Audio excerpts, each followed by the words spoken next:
تمہاری اس دنیا میں مجھے تین چیزیں بہت پیاری ہیں، ایک خوشبو، دوسرا نیک بیوی، اور تیسرا میری آنکھوں کی ٹھنڈک نماز میں ہے۔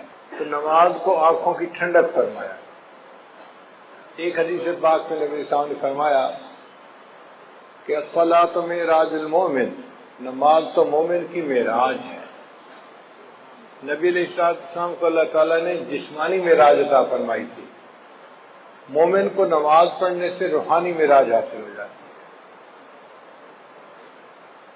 جتنے باقی احکام ہیں اللہ تعالیٰ نے اسی دنیا میں بھیجے۔ نماز کے حکم کے لیے اللہ نے اپنے محبوب صلی اللہ علیہ وسلم کو عرش پر بلایا اور وہاں پر نماز کا تحفہ عطا فرمایا۔ شروع میں 50 نمازیں فرض تھیں۔ نبی علیہ السلام جب واپس آنے لگے تو بہت خوش تھے کہ میرے پروردگار نے مجھے تحفہ دیا، میں اپنی امت کے پاس اللہ کا تحفہ لے کر جاؤں گا۔ راستے میں ایک آسمان کے اوپر حضرت موسیٰ علیہ السلام انتظار میں تھے۔ پوچھا، اے اللہ کے حبیب صلی اللہ علیہ وسلم، اللہ تعالیٰ نے آپ کو کوئی تحفہ دیا؟ فرمایا 50 نمازوں کا۔ تو انہوں نے کہا، اے اللہ کے محبوب صلی اللہ علیہ وسلم، میری امت پر چند نمازیں فرض تھیں اور ان کے لیے وہ پڑھنی بھی مشکل ہو گئی تھی۔ 50 نمازیں تو بہت زیادہ ہیں، آپ اللہ تعالیٰ سے عرض کریں کہ اللہ اس کو کم کر دیں۔ تو نبی علیہ السلام پھر اوپر عرش پر تشریف لے گئے۔ اللہ تعالیٰ نے 5 نمازیں کم کر دیں، 45 ہو گئیں۔ پھر دوبارہ موسیٰ علیہ السلام نے کہا، پھر نبی علیہ السلام نے دوسری مرتبہ عرض کیا تو 40 ہو گئیں۔ غرض 9 مرتبہ اوپر نیچے جانا ہوا اور 45 نمازیں معاف ہو گئیں اور 5 نمازیں رہ گئیں۔ پھر نبی علیہ السلام نے فرمایا موسیٰ علیہ السلام کو کہ اب مجھے اللہ کے سامنے جاتے ہوئے حیا آتی ہے، شرم آتی ہے، 5 نمازیں تو ہیں، میری امت 5 نمازیں پڑھ لے گی، مگر اللہ نے فرمایا کہ میرے محبوب صلی اللہ علیہ وسلم آپ کی امت 5 نمازیں پڑھے گی، ہم ان کے نام اعمال میں 50 نمازوں کا ثواب لکھیں گے۔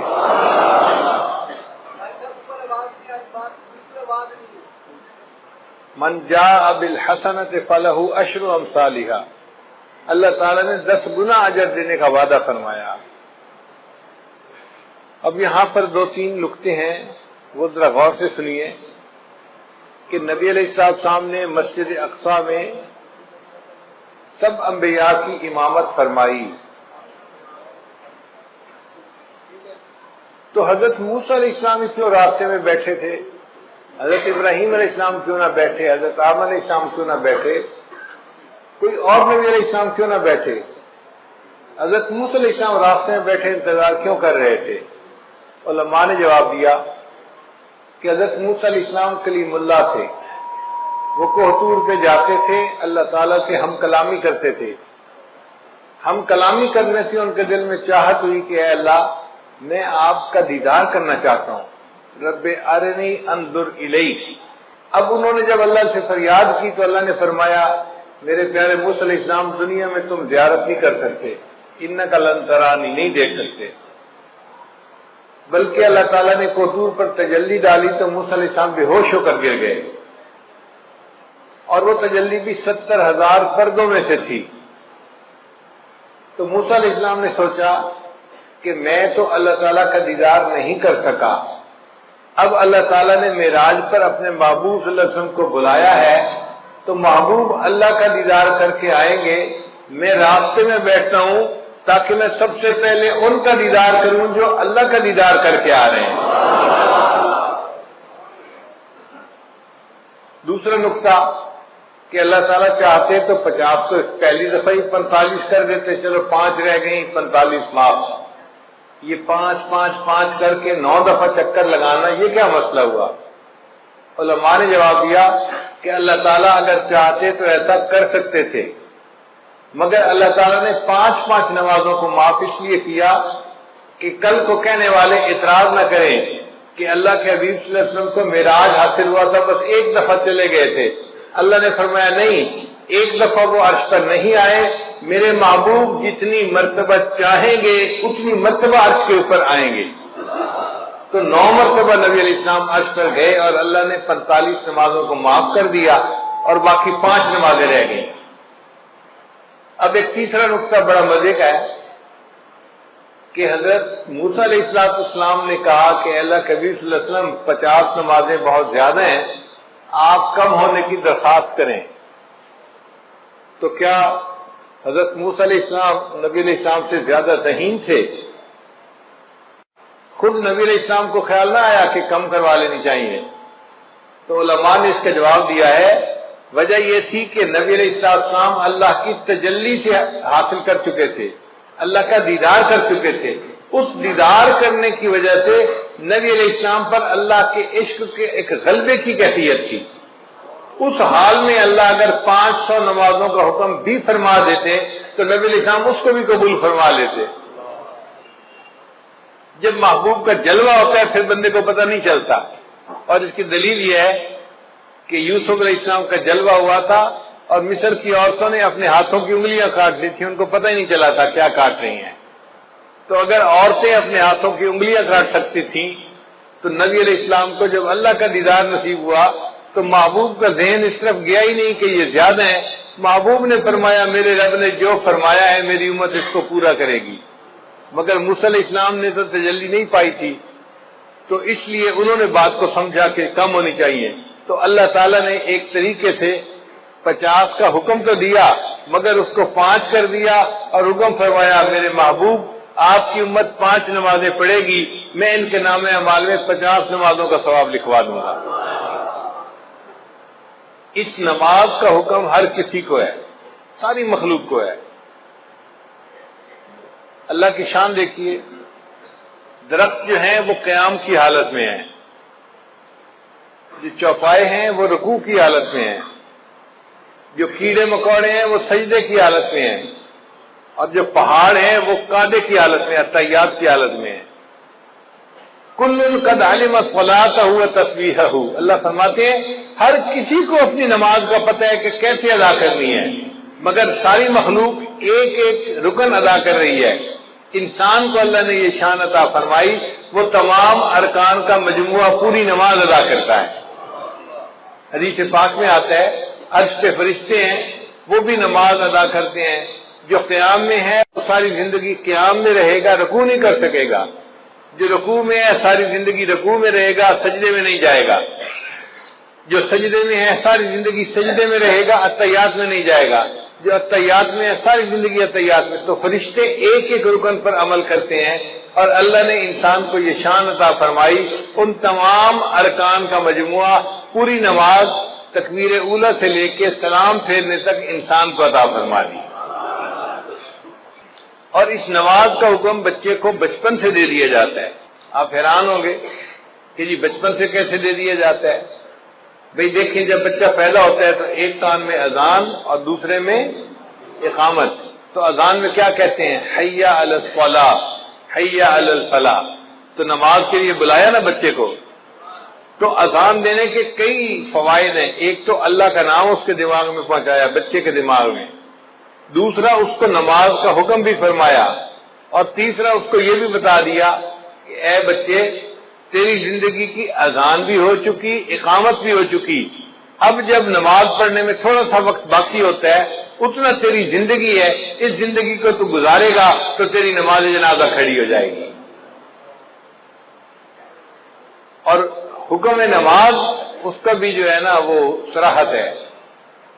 دیکھیے اللہ تعالیٰ نے حضرت عیسیٰ علیہ السلام کو فرمایا تھا کہ آپ اپنی والدہ کی گواہی دیں، تو عیسیٰ علیہ السلام نے کہا تھا انی عبد اللہ آتانی الکتاب وجعلنی نبیا وجعلنی مبارکا اینما کنت واوصانی بالصلاۃ والزکاۃ۔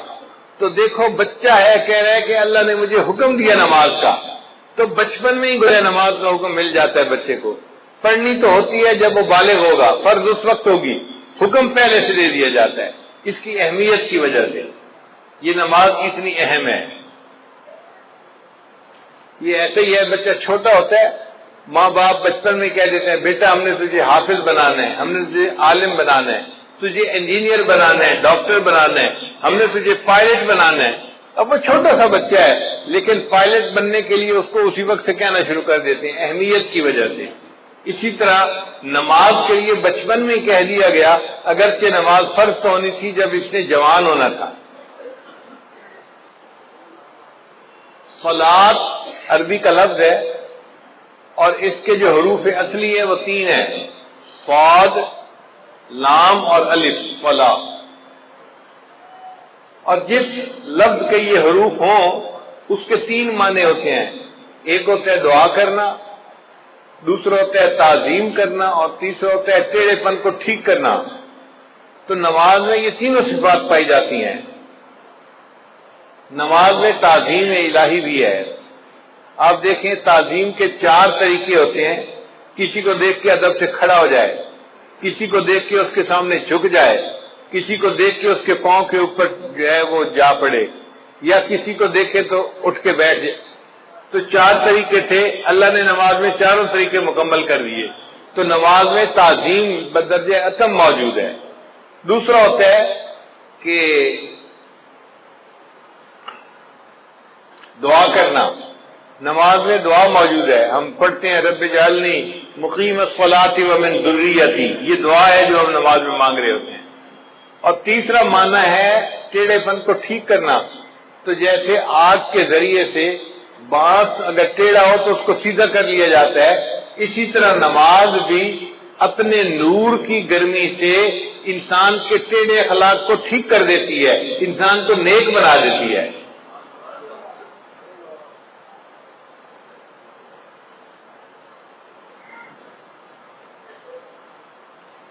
اب ایک نقطہ اور بھی ہے کہ 5 نمازیں اللہ نے کیوں بنائی؟ 7 بن جاتی، 3 بن جاتی، 10 بن جاتی، 5 کیوں؟ علماء نے اس کا خوبصورت جواب دیا۔ وہ فرماتے ہیں کہ اللہ تعالیٰ نے ہر انسان کو 5 حواس عطا فرمائے ہیں، 5 جن کو حواس خمسہ کہتے ہیں، چھوٹے بچے سکولوں میں پڑھتے بھی ہیں۔ وہ 5 حواس کون سے ہیں؟ دیکھنا، سننا، سونگھنا، چھونا اور چکھنا۔ یہ 5 حواس ہیں جو اللہ نے ہر بندے کو عطا فرمائے ہیں، اور 5 حواس پر شکریہ ادا کرنے کے بدلے اللہ نے ان پر 5 نمازیں فرض فرما دی۔ جو 5 نمازیں پڑھتا ہے وہ گویا 5 حواس کا شکریہ ادا کر رہا ہوتا ہے اللہ کا۔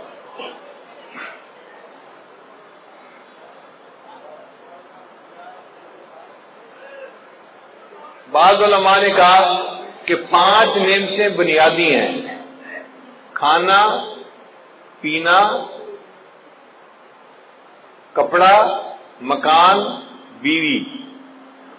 اب یہ ہر بندے کو ان کی ضرورت ہوتی ہے، تو اللہ نے 5 نمازیں اس لیے فرض ادا فرمائی کہ میرے بندے 5 نمازیں پڑھنے سے تم 5 نعمتوں کا شکر ادا کرنے والے بن جاؤ گے۔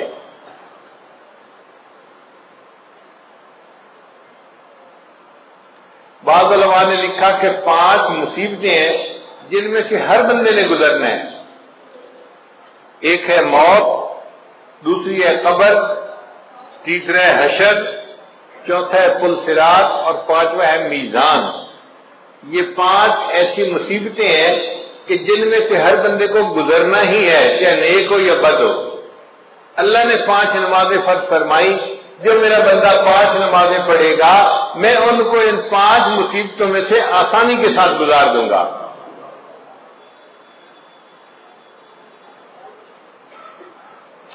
اب سوال پیدا ہوتا ہے کہ اللہ تعالیٰ نے فجر کے وقت نماز کو فرض فرمائی، تو علماء نے جواب دیا کہ حضرت آدم علیہ السلام کو اللہ نے رات کے وقت اتارا تھا زمین پر، تو وہ بڑا اللہ کے سامنے روئے، دعائیں مانگی۔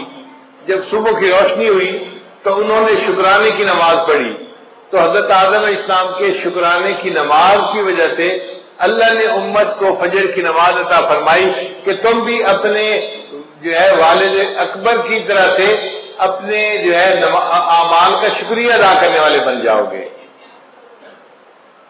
پھر دوسرا، جنت میں جو اللہ تعالیٰ کا دیدار ہوگا وہ صبح کا وقت ہوگا، جیسے طلوع ہونے سے پہلے کا وقت ہوتا ہے نا، اس طرح کا وقت ہوگا۔ تو اللہ تعالیٰ نے فرمایا میرے بندو تم دنیا میں فجر کی نماز پڑھو گے تو اس کے بدلے تمہیں میں جنت میں اپنا دیدار عطا فرما دوں گا۔ پھر حضرت یوسف علیہ السلام نے بھی شکرانے کے نوافل پڑھے تھے۔ بھائیوں نے جب ان کو کنویں میں ڈال دیا تھا تو کنواں تھا اور یوسف علیہ السلام بچے تھے، اب کنویں کی تنہائی بھی تھی، اوپر سے رات کا اندھیرا بھی آ گیا، تو یوسف علیہ السلام بڑے غمزدہ تھے۔ ایک تو بھائیوں نے زیادتی کی اور دوسرا تنہائی تھی اور اندھیرا تھا، اور وہ سمجھ رہے تھے کہ شاید اب مجھے باقی زندگی اندھیرے میں ہی گزارنی پڑے گی۔ جب تہجد کا وقت ہوا تو یوسف علیہ السلام بڑے پریشان تھے۔ حدیث پاک میں آتا ہے انہوں نے اس وقت دعا مانگی، اے اللہ میری پریشانی کو بھی دور کر دے اور جو بھی پریشان بندہ ہے دنیا میں اس کی بھی پریشانی کو دور کر دے۔ اللہ تعالیٰ نے یوسف علیہ السلام کی دعا کو ایسے قبول کیا کہ وہ رات کا ایسا وقت ہوتا ہے ہر پریشان بندے کی پریشانی ختم ہو جاتی ہے۔ آپ دیکھیں کوئی بندہ فوت ہو گیا، گھر کے سارے لوگ پریشان ہیں، سارا دن روئیں گے، رات بھر روتے رہیں گے، آپ دیکھیں گے تہجد کے وقت ان کو بھی نیند آ جائے گی، وہ بھی پرسکون ہو جائیں گے۔ کسی بندے کی بیماری ہو تو آپ دیکھیں کہ تہجد کے وقت اسپتال میں مریضوں کی حالت پرسکون ہو جاتی ہے۔ تو ہر بندے کی پریشانی تہجد کے وقت میں اللہ کم کر دیتے ہیں۔ یہ یوسف علیہ السلام کی دعا قبول ہوئی، اللہ نے ہر پریشان کی پریشانی کو دور فرما دیا۔ پھر جب صبح کی روشنی ہونے لگی، طلوع ہونے کا وقت ہوا، تو یوسف علیہ السلام نے شکرانے کے نفل پڑھے تھے کہ چلو اندھیرے سے تو جان چھوٹی، مجھے پتہ تو چلا نا کہ یہ روشنی کا وقت آ گیا ہے۔ اب ان کے اس شکریہ کے نماز پڑھنے کو اللہ تعالیٰ نے امت مسلمہ کے لیے بھی پسند فرمایا کہ تم بھی یوسف علیہ السلام کی طرح اس وقت اگر فجر کی نماز پڑھو گے تم بھی اللہ کی نعمتوں کا شکر ادا کرنے والے بن جاؤ گے۔ پھر ظہر کی نماز اللہ نے کیوں فرض فرمائی؟ اس لیے کہ ظہر کے بعد سورج ڈھلتا ہے، تو مومن کو اللہ نے سبق دیا، دیکھو چڑھتے سورج کی ہر کوئی پرستش کرتا ہے، لیکن جب سورج ڈھلنے لگ جائے تم اپنے رب کی عبادت کرو۔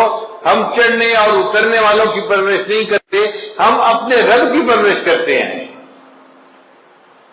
ہم سورج اور چاند کی پرورش کرنے والے نہیں، ہم اپنے پروردگار کی عبادت کرنے والے بندے ہیں۔ پھر یہ کہ وہ گرمی کا وقت ہوتا ہے تو اللہ تعالیٰ نے فرمایا میرے بندو تم میں سے جو کوئی ظہر کی نماز پڑھے گا گرمی کے وقت میں اس کے بدلے اس کے لیے قیامت کے دن کی گرمی کا جو ہے نا برداشت کرنا آسان کر دوں گا، اس کو میں عرش کا سایہ عطا فرما دوں گا۔ پھر عصر کا وقت وہ وقت ہے کہ جب آدم علیہ السلام نے جنت میں گندم کا دانہ کھایا تھا، تو چونکہ ایک بھول ہو گئی تھی تو اللہ تعالیٰ نے اس وقت نماز کو فرض فرما دیا کہ بندو تم بھی نماز پڑھو، تمہارے جد امجد سے بھول ہو گئی تھی، میں نے اس کو معاف کر دیا تھا، اب تم عصر کی نماز پڑھو گے، تم سے زندگی میں جو کئی بھول چوک ہوگی میں اس کو بھی معاف فرما دوں گا۔ پھر عصر کے وقت حضرت یونس علیہ السلام کو مچھلی نے اپنے پیٹ سے باہر نکالا تھا، تو اللہ تعالیٰ نے فرمایا کہ میرے بندو تم بھی حالات کی مچھلی کے پیٹ میں پھنس سکتے ہو۔ مثال کے طور پہ کوئی قرضے کے اندر پھنسا ہوا ہے، ادا نہیں ہو رہا، کسی کا کاروبار بند ہے، چلتا نہیں، کوئی بیماری کی مصیبت میں پھنسا ہوا ہے، بیماری دور نہیں ہوتی، کوئی بچی گھر بیٹھی ہے، رشتہ نہیں آتا، وہ حالات کی مچھلی کے پیٹ میں پھنسی ہوئی ہے، اب اس مچھلی کے پیٹ سے کیسے نکلے؟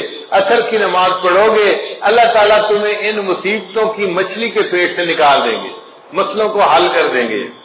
پھر قبر میں جو میت سے سوال جواب ہوتا ہے تو اس وقت عصر کا وقت ہوتا ہے، تو عصر کی نماز اس لیے قائم فرمائی کہ جو بندہ عصر کی نماز دنیا میں پڑھے گا اس کے لیے قبر میں سوال و جواب کا دینا اللہ آسان فرما دیں گے۔ مغرب کی نماز اللہ نے کیوں فرض فرمائی؟ اس لیے کہ سارے دن میں جو غلطیاں ہوئی، کوتاہیاں ہوئیں، اب یہ مغرب کی نماز پڑھے گا اللہ پورے دن کے گناہوں کو اس کے بدلے معاف فرما دیں گے۔ حضرت آدم علیہ السلام کی توبہ اللہ نے مغرب کے وقت قبول فرمائی تھی، تو امت محمدیہ کو مغرب کی نماز دی گئی کہ تم اگر مغرب کی نماز پڑھو گے اس کے بدلے ہم تمہاری زندگی کے سب گناہوں کو معاف کر دیں گے، تمہاری توبہ کو بھی قبول فرما لیں گے۔ اب عشاء کی نماز یہ اس امت کی خصوصیت ہے، پہلے کسی امت کو عشاء کی نماز نہیں ملی، عشاء کی نماز امت محمدیہ ہی کو ملی ہے اصل۔ کیوں کہ نبی علیہ السلام کو جو معراج ملا تھا وہ عشاء کی نماز کے وقت ملا تھا۔ اللہ نے فرمایا میرے محبوب آپ کی امت عشاء کی نماز پڑھے گی، آپ کو تو میں نے جسمانی معراج عطا فرمایا، آپ کی امت کو عشاء کی نماز کے بدلے روحانی معراج عطا فرما دو۔ ایک سوال ذہن میں یہ پیدا ہوتا ہے کہ نماز میں رکعتیں 2 ہوتی ہیں، 3 ہوتی ہیں یا 4 ہوتی ہیں؟ فجر کی 2 رکعت فرض ہے، ظہر کی 4 رکعت فرض ہے، مغرب کی 3 رکعت فرض ہے، تو 2، 3 اور 4 رکعتیں، یہ رکعتوں کا سلسلہ اتنا ایسے کیوں ہے؟ 1 رکعت ہوتی، 2 رکعت ہوتی، کام ختم ہو جاتا، آخر 2 رکعت، 3 رکعت یا 4 رکعت میں کیا حکمت ہے؟ قرآن مجید کی آیت ہے اللہ نے فرشتوں کو بنایا جاعل الملائکۃ رسلا اولی اجنحۃ مثنی و ثلاث و رباع، اللہ نے فرشتوں کو پیدا کیا، بعض فرشتوں کے 2 پر ہیں، بعض کے 3 اور بعض کے 4۔ اللہ نے فرمایا کہ میرے محبوب صلی اللہ علیہ وسلم فرشتوں کو میں نے پرواز عطا کی 2 پروں سے، 3 پروں سے، 4 پروں سے۔ اب آپ کی امت نماز پڑھے گی، رکعتیں 2 ہوں گی، 3 ہوگی، 4 ہوں گی، جیسے فرشتوں کو روحانی ترقی میں نے عطا فرمائی، آپ کی امت کو ان فرائض کی رکعتیں پڑھنے پر میں روحانی ترقی عطا فرما دوں گا۔ پھر کل رکعتیں جو انسان کے اوپر لازم ہیں وہ 17 ہیں، 2 فجر کی، 4 ظہر کی، 4 عصر کی، 3 مغرب کی، اور عشاء کی 4 رکعت فرض اور 3 رکعت وتر، یہ 17 رکعتیں بنتی ہیں۔ تو 17 رکعتیں کیوں دی گئیں؟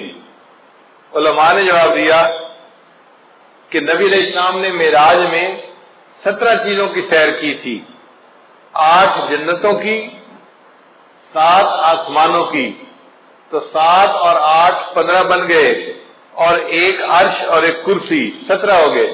اللہ نے اپنے حبیب صلی اللہ علیہ وسلم کو 17 چیزوں کی سیر عطا فرمائی تھی، اس کے بدلے ہمارے اوپر 17 رکعتیں فرض فرما دی۔ امت ان 17 رکعتوں کو ادا کرے گی، میں ان کو بھی روحانی طور پہ سیر عطا فرما دوں گا۔ نماز معراج کیوں ہے اور عبادت معراج کیوں نہ بنی؟ اس لیے کہ نماز میں مومن اپنا سر سجدے میں اتنا جھکاتا ہے کہ انتہا ہو جاتی ہے۔ اس لیے اگر کہیں گھاس والی جگہ ہو اور نماز پڑھنی پڑے تو بندہ اگر گھاس کے اوپر پیشانی لگا کے اٹھا لے تو سجدہ نہیں ہوتا، یا کوئی فوم کا گدا ہو اور بندہ اوپر پیشانی لگا کے اٹھا لے تو سجدہ ادا نہیں ہوتا۔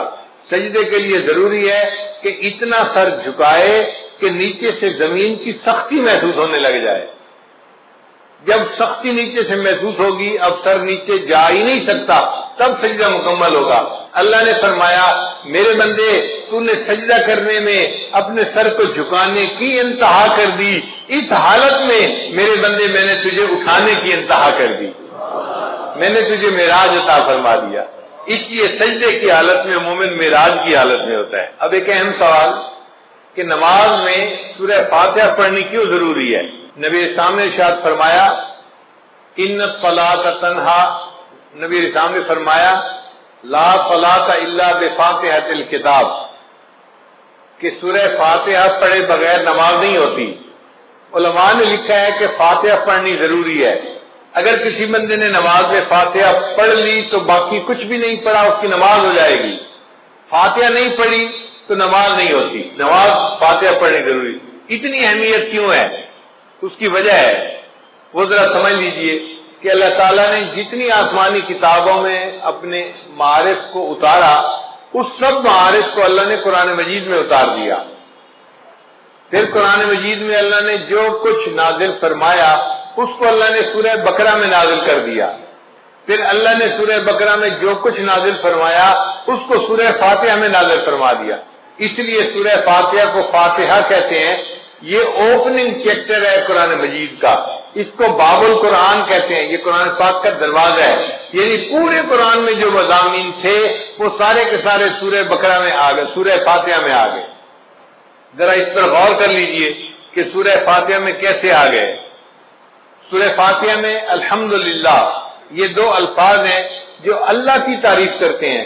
اب پورے قرآن مجید میں اللہ کی جتنی تعریفیں ہیں، جتنی اللہ کی عظمت بیان ہوئی، اللہ کی کبریائی بیان ہوئی، وہ الحمدللہ کے لفظ میں سمٹ کے آ گئی کہ تعریفیں سب کس کے لیے ہیں؟ اللہ کے لیے۔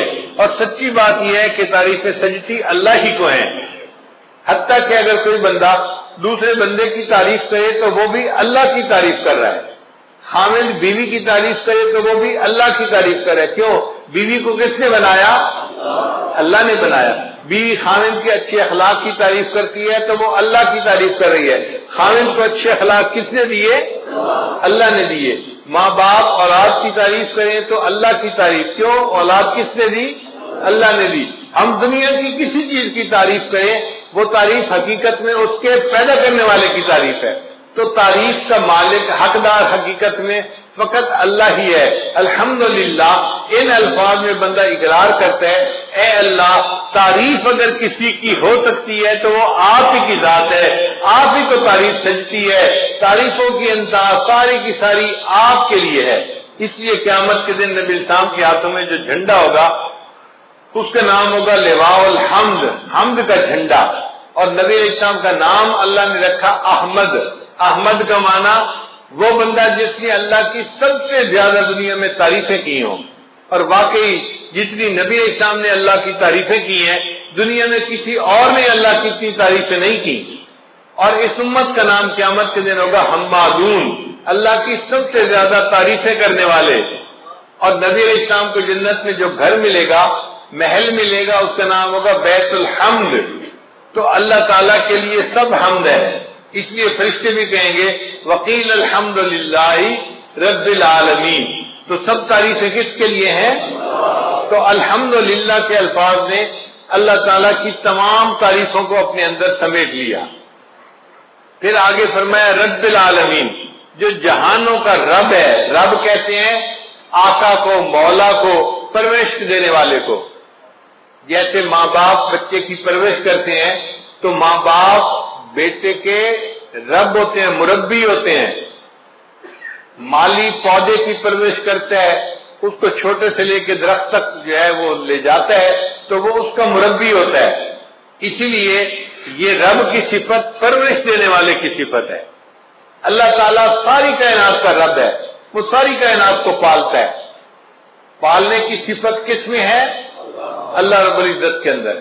اس لیے اللہ تعالیٰ نے انسان کو دنیا میں بھیجنے سے پہلے عالم ارواح میں پیدا فرمایا چھوٹے چھوٹے جسموں کے ساتھ، اور ان سے وعدہ لیا تھا الست بربکم، کیا میں تمہارا رب نہیں ہوں؟ تو اس سوال کے جواب میں نبی علیہ السلام نے سب سے پہلے کہا تھا بلا، اے اللہ آپ ہی ہمارے پروردگار ہیں، رب ہیں۔ اور آپ کے جواب کو سن کر پھر ساری مخلوق نے اس جواب کو ریپیٹ کیا تھا، اللہ آپ ہی ہمارے رب ہیں۔ اللہ نے فرمایا اچھا سب نے میرے ساتھ وعدہ تو کر لیا، مجھے رب سمجھتے ہو، میں تمہیں دنیا میں بھیجتا ہوں آزمانے کے لیے کہ دنیا میں جا کے تم کس کو رب مانتے ہو۔ چنانچہ آج لوگ سمجھتے ہیں ہم نوکری سے پل رہے ہیں، ہم فیکٹری سے پل رہے ہیں، ہم زراعت سے پل رہے ہیں، ہم کاروبار سے پل رہے ہیں۔ نہیں، ہم اللہ سے پل رہے ہیں، اللہ ہمیں پال رہا ہے، ہمیں کوئی اور چیز نہیں پال رہی۔ اسی لیے دعوت و تبلیغ والے لوگ کہتے ہیں نا کہ بھائی ان اسباب کی نفی کرو۔ سچی بات ہے، جس طرح پہلے زمانے میں لات اور منات کی نفی کی جاتی تھی، اسی شد و مد کے ساتھ ان اسباب کی نفی کرنی چاہیے، اپنے دل کو سمجھانا چاہیے میں زراعت سے نہیں پل رہا، میں اپنی تجارت سے نہیں پل رہا، میں اپنی نوکری سے نہیں پل رہا، میں فیکٹری سے نہیں پل رہا، مجھے کون پال رہا ہے؟ میرا اللہ مجھے پال رہا ہے۔ رب ہمارا کون ہے؟ اللہ ہے، اللہ پالنے والا ہے۔ تو نظر اللہ پہ رکھیں، اسباب پہ نظر نہ رکھیں۔ تو نے پتھر میں کیڑے کو پالا، خشک مٹی سے سبزہ نکالا، یہ تیرا ہے جہاں، یہ زمین آسماں ہے خدایا، کس نے تیری حقیقت کو پایا۔ ہمارے ایک دوست تھے ڈاکٹر صاحب، وہ کہتے ہیں کہ میں اپنے بچوں کو لے کے سوات سیر کے لیے گیا، ایک پتھر مجھے نظر آیا، ذرا پنک رنگ کا تھا، تو میری بیوی کہنے لگی ہمارے جو بیٹھک ہے نا اس میں پنک رنگ کی چیزیں ہیں، اور یہ پتھر بالکل اسی رنگ کا ہے، اس پتھر کو اٹھا لو گھر میں جا کے رکھ دیں گے تو یہ ان سے میچ کر جائے گا، اور تو بیچاروں کو ہر وقت میچنگ کی پڑی ہوئی ہوتی ہے۔ چنانچہ وہ پتھر انہوں نے اٹھا لیا، وہ گول سا پتھر تھا، وہ کہتے ہیں کہ وہ پتھر 3 سال ہمارے گھر پڑا رہا ڈیکوریشن پیس کے طور پہ، جو آتا پتھر کو دیکھ کر بڑا خوش ہوتا، کتنا خوبصورت پتھر ہے اور بالکل رنگ میچ کر رہا ہے۔ کہنے لگے کہ 3 سال کے بعد ایک دن میری بیوی گھر کی صفائی کر رہی تھی، صفائی کرتے ہوئے اس نے جو پتھر کو اٹھایا کہ میں اس کو ذرا صاف کر دوں کپڑے سے، ہاتھ سے پتھر گرا اور نیچے گر کر ٹوٹ گیا۔ جب پتھر ٹوٹا تو وہ اندر سے خالی تھا، ہالو تھا۔ کہنے لگی کہ اس نے دیکھا اندر ایک کیڑا تھا اور اسے چلنا شروع کر دیا۔ 3 سال وہ پتھر ہمارے گھر میں رہا اور اللہ نے اس بند پتھر کے اندر اس کیڑے کو پال کے دکھا دیا۔ تو جو پروردگار مخلوق کو رزق دیتا ہے، پالتا ہے، اس پروردگار ہی کے لیے تعریفیں ہیں۔ تو رب العالمین کے لفظ سے گویا ہم نے اتنی بڑی بات کو تسلیم کر لیا کہ ہمارا رب کون ہے، اور وہ ایک بندے کا رب نہیں ہے یا انسانوں کا رب نہیں ہے، وہ جہانوں کا رب ہے۔ جو مخلوق ہے جہاں بھی ہے سب کا رب وہی ہے۔ اسی لیے قرآن مجید کو الحمدللہ رب العالمین سے شروع کیا اور آخر پہ جا کے ختم کہاں کیا؟ قل اعوذ برب الناس ملک الناس۔ تو رب کے لفظ پہ جا کے قرآن مجید کو ختم بھی کیا۔ اور انسان جب دنیا سے جائے گا قبر میں تو فرشتے آ کے جو پہلا سوال پوچھیں گے وہ سوال ہوگا من ربک، تیرا رب کون ہے؟ تو دنیا میں کیا ایمان بنا کے آیا، کیا سیکھ کے آیا، بتا تیرا رب کون ہے؟ جو اللہ پہ توکل کرتا ہوگا وہ کہے گا ربی اللہ، میرا رب اللہ ہے۔ اور جس نے دنیا میں محنت کی ہوگی وہ کہے گا ہے ہاتھ لا ادری، مجھے نہیں پتا میرا رب کون ہے، پھر اس کی پٹائی ہوگی۔ اس لیے یہ رب کے سبق کو ہم نے اچھی طرح یاد کرنا ہے تاکہ قبر میں بھی سوال کا جواب دینا آسان ہو جائے، اور قیامت کے دن بھی انسان اپنے رب کے سامنے کھڑے ہوں گے۔ یوم یقوم الناس لرب العالمین، انسان اپنے رب کے سامنے کھڑے ہوں گے۔ تو رب العالمین کے لفظ نے اللہ کی ربوبیت کو کے مضمون کو اپنے اندر سمیٹ لیا۔ اب ربوبیت قاہرانہ بھی ہوتی ہے اور ربوبیت راحمانہ بھی ہوتی ہے۔ باپ بھی مربی ہوتا ہے مگر روب ہوتا ہے، جلال ہوتا ہے، تھپڑ بھی لگا دیتا ہے بچے کے، سختی کرتا ہے۔ اور ماں میں بھی جو ہے یہ ربوبیت ہوتی ہے، مربیانہ صفت ہوتی ہے مگر رحمت والی ہوتی ہے۔ ماں محبت سے بچے کی پرورش کرتی ہے۔ اب اللہ تعالیٰ اس کائنات کے رب ہیں تو ان کی ربوبیت کیسی ہے؟ فرمایا الرحمن الرحیم، رحمت والی ربوبیت ہے اللہ کی، وہ رحمت کی ربوبیت سے پوری کائنات کی پرورش فرما رہا ہے۔ اب رحمان اور رحیم 2 لفظ ہیں۔ رحمان کہتے ہیں اس ذات کو کہ جس کے پاس بے انتہا خزانے ہوں، اور رحیم کہتے ہیں کہ اس کے خزانے استعمال بھی بے انتہا ہو رہے ہوں۔ 2 صفتیں ہوتی ہیں، بندے کے پاس پیسہ بھی بہت زیادہ ہو اور دل بھی بہت بڑا ہو کہ اپنے پیسے کو غریبوں پہ تقسیم بھی کر رہا ہو۔ کئی مرتبہ بندہ سخی تو بڑا ہوتا ہے، پیسے ایک ڈھیلا پیسے کا نہیں ہوتا، اس کی سخاوت کس کام کی؟ یا بندے کے پاس پیسہ تو بہت ہوتا ہے، خرچ کرنے کی صفت نہیں ہوتی تو پیسہ کس کام کا؟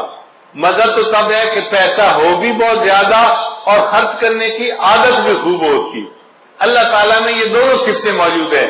اللہ کے پاس رحمتوں کے خزانے بھی بے انتہا ہیں اور اللہ کی رحمت خرچ بھی بے انتہا ہو رہی ہے، اپنے اور پرائے سب پہ خرچ ہو رہی ہے۔ رحمان کہتے ہیں اس کو جو دنیا میں اپنے اور پرائے سب پر رحمت فرماتا ہے۔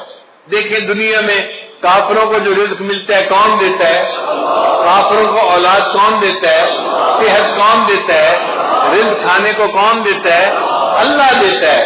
وہ کتنا رحیم ہے، رحمان ہے کہ جو ایمان والوں کو بھی رحمت نواز رہا ہے اور کافروں کو بھی رحمت سے نواز رہا ہے۔ تو اپنے اور پرائے سب کو وہ ایمان والوں کو بھی دیتا ہے، وہ وفاداروں کو بھی دیتا ہے، وہ دنیا میں غداروں کو بھی دیتا ہے۔ وہ بڑا کریم آتا ہے، اور قیامت کے دن اللہ تعالیٰ ایمان والوں کے ساتھ خاص رحمت فرمائیں گے. وَكَانَ بِالْمُؤْمِنِينَ رَحِيمًا. پھر رحمان کہتے ہیں کہ جس کی رحمت دنیا میں خاص ہو، اور رحیم کہتے ہیں کہ جس کی رحمت آخرت میں خاص ہو. تو رحمان اور رحیم کے دو لفظ لانے سے عجیب مضامین کو سمیٹ لیا گیا. اب پورے قرآن مجید میں رحمت کے جتنے مضامین ہیں وہ رحمان اور رحیم کے لفظ کے اندر سمٹ کے آ گئے. پھر اس کے بعد فرمایا مالک یوم الدین. اللہ تعالیٰ قیامت کے دن کا مالک ہے. ایک ہوتا ہے قیامت کے دن کا منصف ہونا، قاضی ہونا. بھائی دیکھیں جو قاضی ہوتا ہے نا وہ قانون کا پابند ہوتا ہے، وہ ملزم کی فیور نہیں کر سکتا. وہ کہتا ہے جی مجھے تو قانون کے مطابق فیصلہ کرنا تھا، میں تو مجبور تھا، میں فیور نہیں کر سکتا. اللہ تعالیٰ قیامت کے دن کے صرف منصف نہیں مالک بھی ہیں، اور مالک کو اختیار ہوتا ہے وہ جس کی چاہے فیور کرے اور جس کو چاہے معاف فرما دے.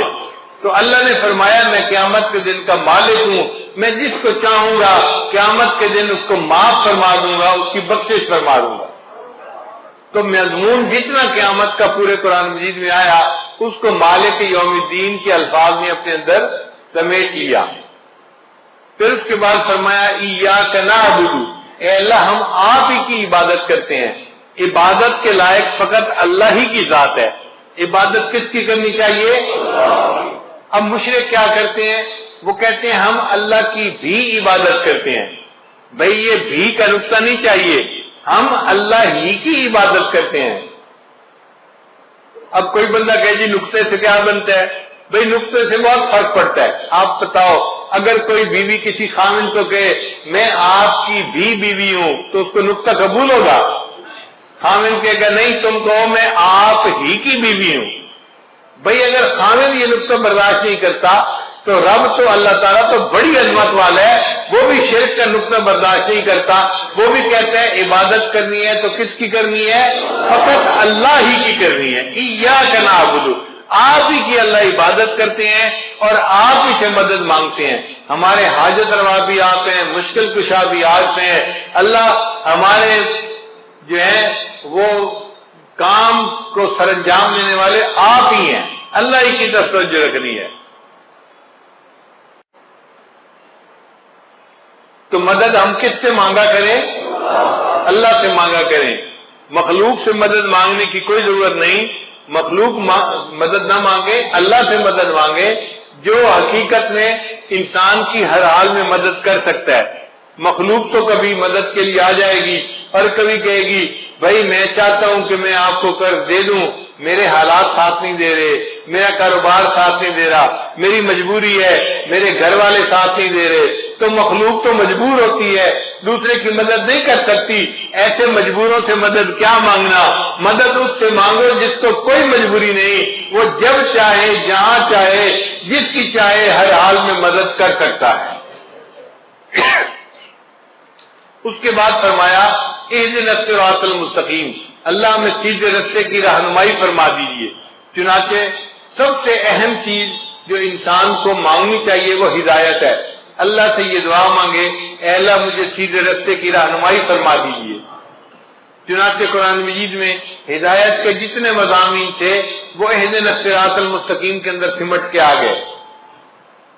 اب اللہ نے آگے بتا دیا کہ سیدھا راستہ کون سا ہے. تو یہ نہیں کہا کہ صراط القرآن والحدیث، قرآن اور حدیث کے راستے پہ چلنا وہ سیدھا راستہ ہے. اللہ نے فرمایا نہیں، صراط الذین انعمت علیہم، ان لوگوں کا راستہ جن پر اللہ تیرا انعام ہوا. وہ بندے جس راستے کے اوپر چلے ہم ان کے پیچھے چلیں گے، ان کی اقتداء کریں گے، ان کی پیروی کریں گے. تو نیک بندوں کی پیروی کرنے کو سیدھا راستہ بتایا گیا. اس لیے ہم جو اپنے بڑوں کی اقتداء کرتے ہیں حقیقت میں ہم اللہ کے نیک بندوں کی پیروی کر رہے ہوتے ہیں. اللہ وہ نیک بندے کون سے ہیں؟ اللہ نے فرمایا 4 ہیں، ان کی عبادت ان کی پیروی کرنا. کون سے؟ من النبیین والصدیقین والشہداء والصالحین. انبیاء، صدیقین، شہداء اور صالحین، ان 4 کی بات ماننا، ان کے راستے کے اوپر چلنا تو سیدھے راستے پر چلنے والے بن جاؤ گے. تو 4 کی ماننا اور 4 کی مت ماننا. اللہ وہ چار جن کی نہ مانے وہ کون سے ہیں؟ اللہ فرماتے ہیں غیر المغضوب علیہم ولا الضالین، وہ جن پر غضب ہوا اور جو رستے سے بھٹک گئے وہ چار لوگ ہیں، ان کی نہ ماننا۔ اللہ چار کی تفصیل کر دیجئے۔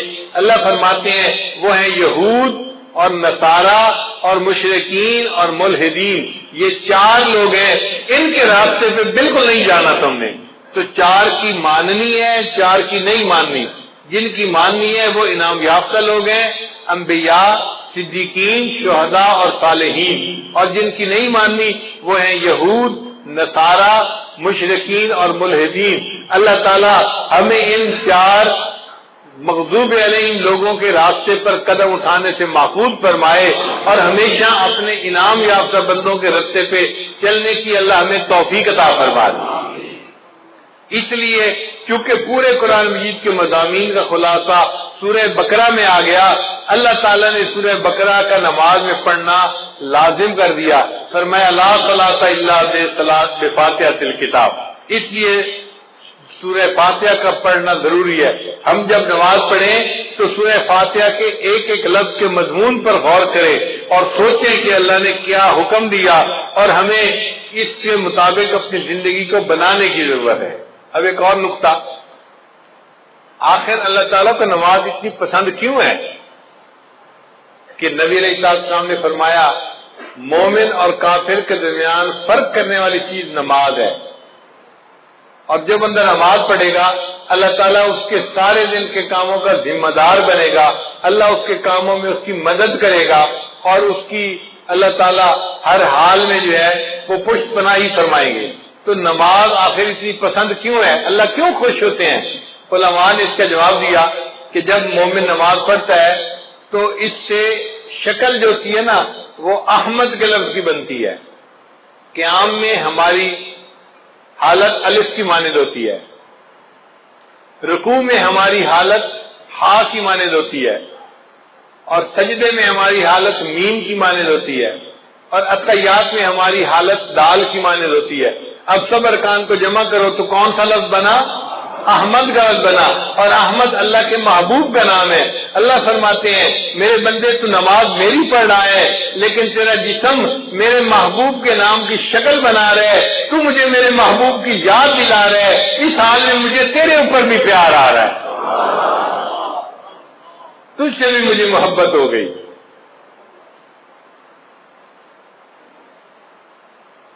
پھر سجدہ جو ہے نا یہ نماز کے اندر سب سے اہم پوزیشن ہے کہ بندہ اپنی پیشانی اللہ کے سجدہ فنا کی مانند ہے اور سجدے سے اٹھنا بقا کی مانند ہے۔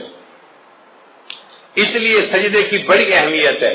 اس کی مثال یوں سمجھیں کہ جیسے کوئی کسی کے قدموں پہ جا پڑے منت سماجت کرتے ہوئے، بندہ اپنے پروردگار کے قدموں پہ جا پڑتا ہے، اس کے سامنے سر کو زمین پہ رکھ دیتا ہے، اے اللہ مجھ سے جو غلطیاں کوتاہیاں ہوئی تو مجھے معاف کر دے، میں نے تیرے سامنے اپنے سر کو جھکا دیا۔ اور یہ دنیا میں سجدہ کرنے کی سعادت جس کو نصیب ہوگی آخرت میں بھی وہی سجدہ کر سکے گا۔ قرآن مجید میں ہے اللہ تعالیٰ قیامت کے دن بندے کو کھڑا فرمائیں گے اور پھر ان کے سامنے ساق کی تجلی فرمائیں گے، یوم یکشف عن ساق، اور جب تجلی فرمائیں گے تو جو نمازی ہوں گے وہ سارے سجدے میں جا پڑیں گے، اور جو نماز نہیں پڑھتے ہوں گے ان کی کمر جو ہوگی نا وہ بالکل سیدھی ہو جائے گی، سخت ہو جائے گی، اور وہ سجدہ کر ہی نہیں سکیں گے، وہ سجدے سے محروم ہو جائیں گے۔ ہم دنیا میں غیب کے سجدے کرتے پھر رہے ہیں، دنیا میں غیب کا سجدہ ہے، معبود سامنے تو نہیں ہے، مگر ایک وقت آنے والا ہے کہ ہمیں ایسا بھی سجدہ اللہ عطا فرمائیں گے کہ جب اللہ کا دیدار ہو رہا ہوگا، اس کی ذات کا دیدار ہوگا، اور اس وقت ہم شہود کا سجدہ کریں گے۔ وہ خوش نصیب لوگ ہوں گے جو شہود کا سجدہ کریں گے اور اللہ سے اس کی نعمتوں کو پانے والے بن جائیں گے۔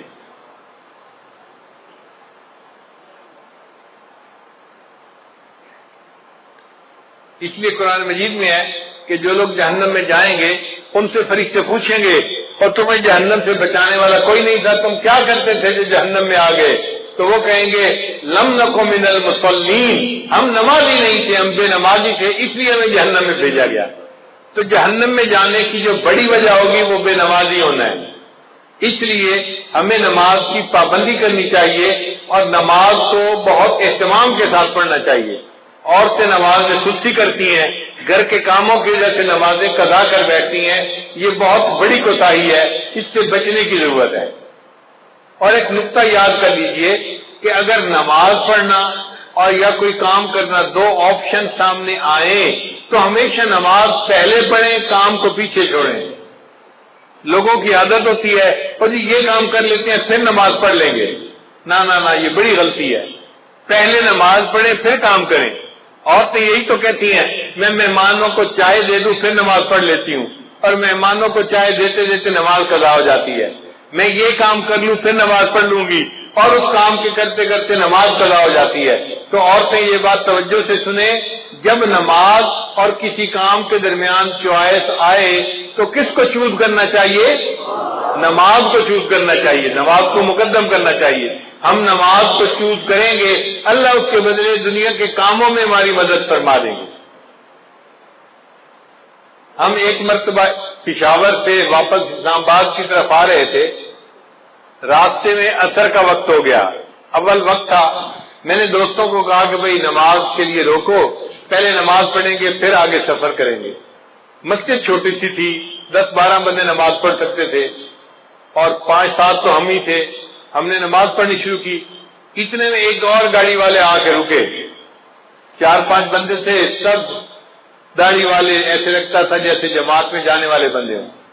ان میں سے 2 بندے ایک گاڑی میں سے نیچے اتر آئے کہ نماز پڑھ لیتے ہیں۔ ایک نے کہا یار چھوٹی سی مسجد ہے، تنگی ہوگی، آگے کوئی 50 میل کے فاصلے پہ ایک بڑی مسجد ہے، وہاں جا کے نماز پڑھیں گے۔ تو اس کے کہنے پہ جو مسجد میں آئے تھے وہ بھی واپس چلے گئے اور وہ گاڑی والے چلے گئے۔ ہم نے نماز پڑھی، نماز پڑھ کے ہم اسلام آباد کی طرف روانہ ہوئے۔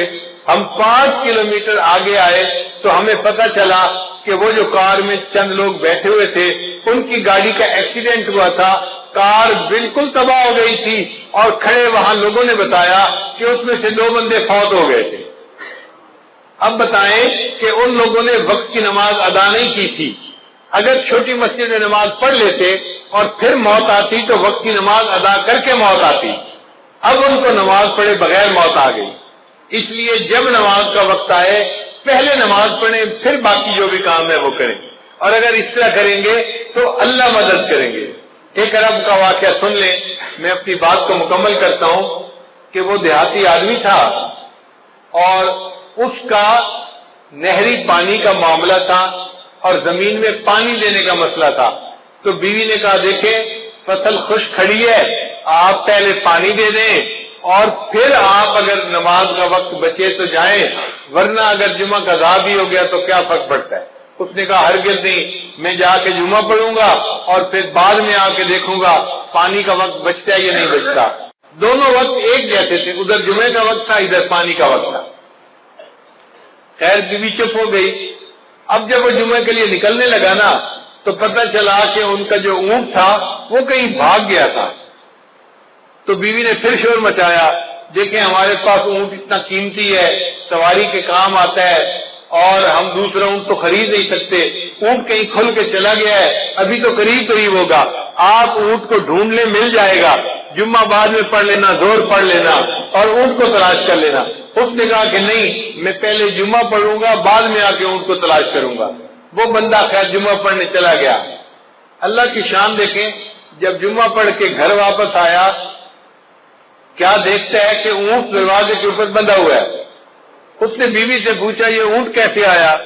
بیوی کہنے لگی میں گھر بیٹھی آٹا گوندھ رہی تھی کہ مجھے باہر کتوں کے بھونکنے کی آواز آئی، میں نے گھر کا دروازہ کھول کے دیکھا تو میں نے دیکھا کہ 4-5 کتے اس کے پیچھے لگے ہوئے تھے اور یہ اونٹ بھاگتا ہوا اپنے گھر واپس آ رہا تھا۔ جب یہ دروازے کے قریب پہنچا تو میں نے اس کی مہار پکڑ کے دروازے کے ساتھ باندھ دیا۔ اللہ نے کتوں کے ذریعے سے اونٹ کو ویسے ہی گھر پہنچا دیا۔ اس نے کہا چلو اللہ نے میرا ایک کام تو کر دیا، اب میں جاتا ہوں اور جا کے زمین کو پانی بھی لگاتا ہوں۔ اللہ کی شان جب وہ پانی لگانے کے لیے گیا تو کیا دیکھتا ہے، اس کی پوری زمین کو پانی لگا ہوا ہے۔ وہ بڑا حیران، کہ یہ پانی کیسے لگ گیا میری زمین کو. ابھی وہیں کھڑا تھا کہ اس کا جو ہمسایہ تھا نا دیہاتی، وہ آیا ذمہ اور کہنے لگا بھائی مجھے معاف کرنا، میں نے اپنی زمین کو پانی لگانا تھا، میرا نمبر پہلے تھا، آپ کا نمبر بعد میں تھا. جب میں نے اپنی زمین کو پانی لگایا تو میرے اور تمہارے زمین کے درمیان جو سوراخ بنا ہوا تھا وہ کھلا ہوا تھا، مجھے اس کا پتہ نہیں تھا. میں اپنی زمین کو پانی لگاتا رہا، جب لگا کے دیکھا تو تمہاری زمین کو پورا پانی لگ چکا تھا. اللہ نے جمعہ کی نماز پڑھنے کے بدلے اس کی زمین کو پانی بھی لگوا دیا اور اس کے اونٹ کو بھی واپس گھر پہنچا دیا. ہم اگر نماز پڑھیں گے اللہ تعالیٰ ہمارے کاموں کو سنواریں گے اور ہماری سرپرستی فرمائیں گے. اس لیے نماز کو اہمیت دینی چاہیے اور ہرگز قضا نہیں کرنی چاہیے. میری زندگی تو فراق ہے وہ ازل سے دل میں مکی سے ہی. اللہ تعالیٰ ازل سے ہے دل میں، مگر دنیا میں ہے تو فراق نا. میری زندگی تو فراق ہے وہ ازل سے دل میں مکی سے ہی، وہ نگاہ شوق سے دور ہے رگ جاں سے لاکھ کری سے ہی. بندہ دعا مانگتے ہے اللہ ہمیں اپنے گھر کا دیدار عطا فرما، حج عمرے کی سعادت عطا فرما. کئی مرتبہ سعادت نہیں ملتی تو شاعر کہتا ہے تیرا در تو ہم کو نہ مل سکا تیرے راہ گزر کی زمین سے ہی. تیرا در تو ہم کو نہ مل سکا تیرے راہ گزر کی زمین سے ہی. ہمیں سجدہ کرنے سے کام ہے جو وہاں نہیں تو یہی صحیح. اللہ سجدہ کرنا ہے نا، وہاں جا کے نہیں کر سکے تو یہاں پہ جو سجدہ کرتے ہیں. اور آخر پہ کہتے ہیں سرے طور ہو سرے حشر ہو ہمیں انتظار قبول ہے. آج دنیا میں ہم غیر کے سجدے کرنے ہیں، اللہ ہمیں قیامت کے دن دیدار کے ساتھ سجدہ عطا فرمائیں گے. سرے طور ہو سرے حشر ہو ہمیں انتظار قبول ہے. وہ کبھی ملے وہ کہیں ملے، وہ کبھی صحیح وہ کہیں صحیح. اللہ ملنے کا وعدہ تو کرے، کہیں ملنے کا وعدہ کرے، کبھی ملنے کا وعدہ کرے. ہم انتظار کرنے کے لیے تیار ہیں، مگر ہم آپ کا دیدار کر کے رہیں گے اور قیامت کے دن آپ کے قدموں پہ سر سجدے میں ڈال کر رہیں گے. اللہ تعالیٰ ہمیں نماز کا پکا پابند بنا دے. وآخر دعوانا ان الحمد للہ رب العالمین.